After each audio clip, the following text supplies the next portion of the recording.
People who are interested in adding furry friends to their families are increasingly showing interest in ferrets. However, there are several reasons why they don't make ideal pets. Since ferrets have not been domesticated for thousands of years, unlike domestic dogs and cats, there's a lack of research and knowledge regarding diseases that ferrets might carry. Joining us to discuss this further is Wayne Meyer from the Cape Nature George Regional Office. Good evening, Mr. Meyer. Thank you very much for joining us on the program. So, firstly, when did we start to see an increased interest in ferrets as pets? Hi, well, this has been the last few years now we've been seeing this increase around the country. It should be noted that some provinces do allow ferrets as domestic pets, as opposed to the Western Cape. And then lately we've been seeing quite a lot of ferrets arriving in the garden route illegally, and that's what brought this concern to light. And why are they prohibited as domestic pets in the Western Cape? Cape Nature views ferrets as wild animals, and ferrets have become sort of red flagged in many countries around the world because of the dangers that they pose to the indigenous environment. Can you just elaborate a bit further? So what danger exactly do they pose to the environment? And even because we've heard that there's also a lack of research on diseases that these species might carry that possibly could even be a threat to society, just ordinary citizens.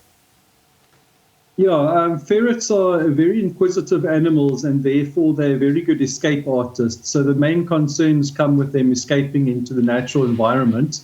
And because we don't have a lot of research internationally about the diseases that ferrets carry, we can't be sure that we can test for all of them and perhaps make vaccines for all of them.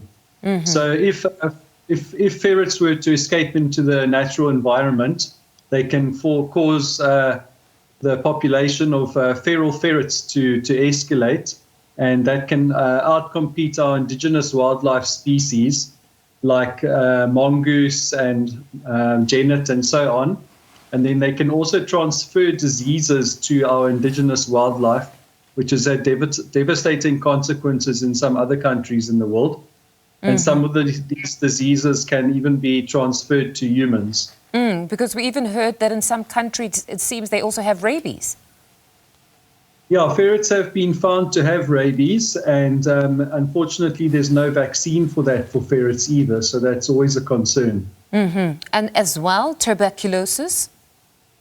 Yeah, they've been shown to carry bovine tuberculosis of all things, so that could be a big problem to our cattle and dairy farmers as well. And what are the sanctions for those caught, at least in the Western Cape, having these pets?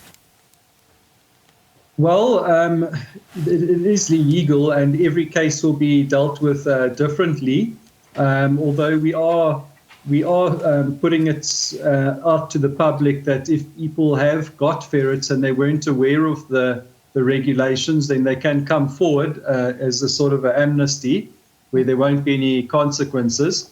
But for repeat offenders and the illegal pet trade, etc., we would have to investigate.